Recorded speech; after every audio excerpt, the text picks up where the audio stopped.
కావలి పట్టణంలోని జెండా చెట్టు సెంటర్ మసీదు కాంప్లెక్స్ వద్ద ఏర్పాటు చేసిన మిస్టర్ చికెన్ అండ్ మటన్ నూతన షాపును కావలి ఎమ్మెల్యే కావ్యకృష్ణారెడ్డి ప్రారంభించారు. ఈ సందర్భంగా షాప్ యజమాని అలహర్కు శుభాకాంక్షలు తెలియజేసి వ్యాపారం విజయవంతం కావాలని ఆకాంక్షించారు.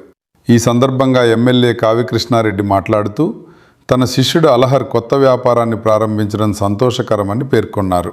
వ్యాపారంలో అభివృద్ధి సాధించి భవిష్యత్తులో కావలి పట్టణంలో మరిన్ని బ్రాంచ్లను ఏర్పాటు చేయాలని ఆకాంక్షిస్తూ ఆశీర్వదించారు. ఈ కార్యక్రమంలో స్థానిక నాయకులు, వ్యాపారవేత్తలు, అభిమానులు మరియు పలువురు ప్రజలు పాల్గొని అలహర్కు శుభాకాంక్షలు తెలిపారు.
సీఎం రిలీఫ్ ఫండ్ నేను చెప్పి